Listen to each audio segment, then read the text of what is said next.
name's Don Millar. I'm the retired president of Penske Racing.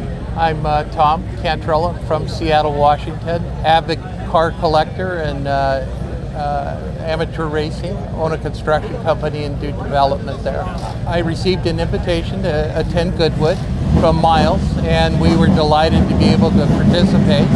So we took him up on it and made arrangements. We're glad to be here. I've been watching for historic Ford race cars for some time, and I bought some drag cars and other road race cars, and I happened to stumble onto this car by accident in a little town in Oxford, Georgia. When I saw it, I knew that it had certain history, but it had been hidden away for so many years.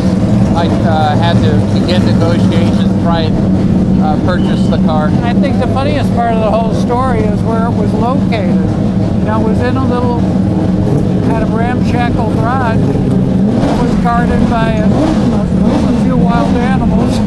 Curtis Jackson, who had the car, in his backyard he had 2 zebras, and he had somehow purchased them for his wife as a gift. And he also had 5 to 6 Doberman pincers. However, the Dobermans were not the watch animals. The zebras, now they were watching everything. They followed us real close, multiple times tried to bite both I and Curtis or kick us. He had to run them off so we could get to the car. He had a blue and gold macaw that ran his cinder block fence line all the way around his property.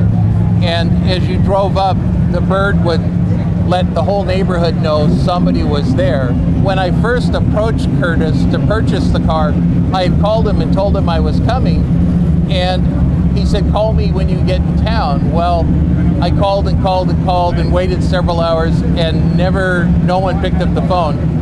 So I started looking in this small town, and I was able to find this macaw running the fence, and I thought, this is the guy.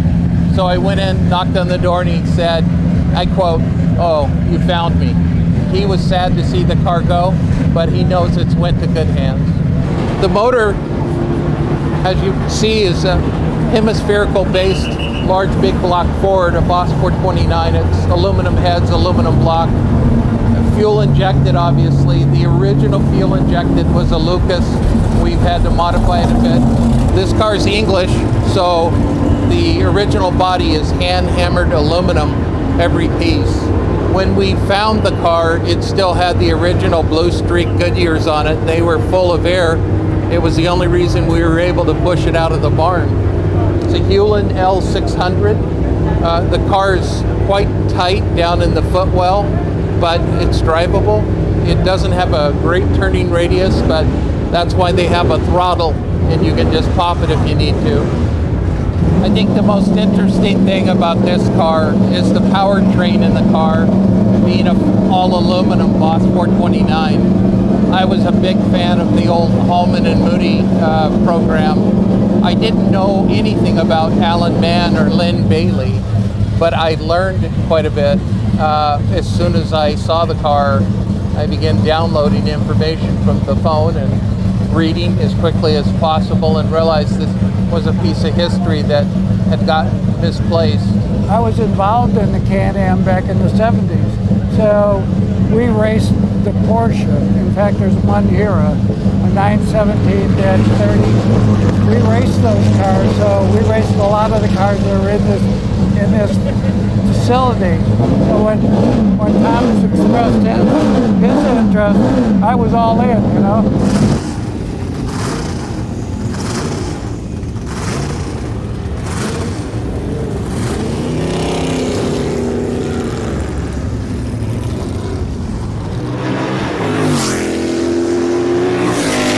I'm David Brabham, and sort of ex-racing driver, but when I come here to Goodwood, I'm a racing driver again.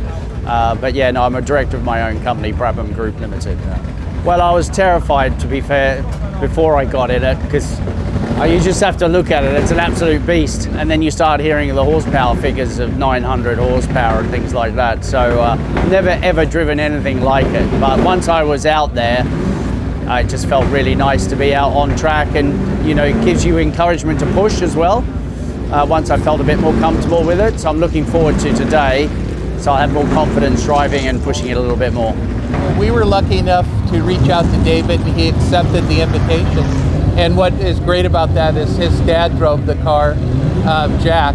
After he got out of the car in yesterday's run, I had a chance to walk over and ask him, so you think your dad was a manly man? And he said, hell yes. I can't believe they drove this. Yeah, Can-Am cars have been quite interesting to me because my brother was a Can-Am champion in 1981 in America, driving a VDS, and obviously my father drove this as well, 1969 at Riverside. So he didn't do many Can-Am races in the day, but the fact he did it in this car makes this one actually pretty special to me. That's David Brabham in the Open Sports 4, number 2.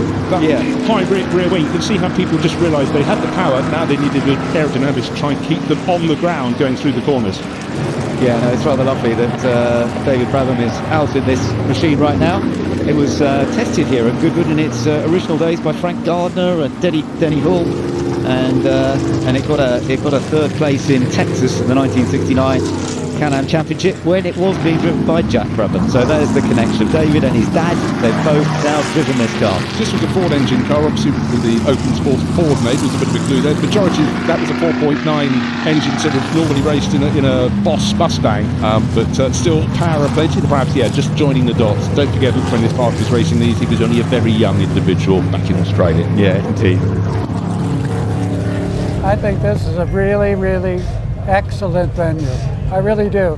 And I've been in racing most of my adult life, and I've been in just about every racetrack you can think of all over the world. And the people here are so friendly, it's like being home. It's always good to be back at Goodwood, to be fair. Doesn't matter what you're driving. Obviously you like to be in a competitive car.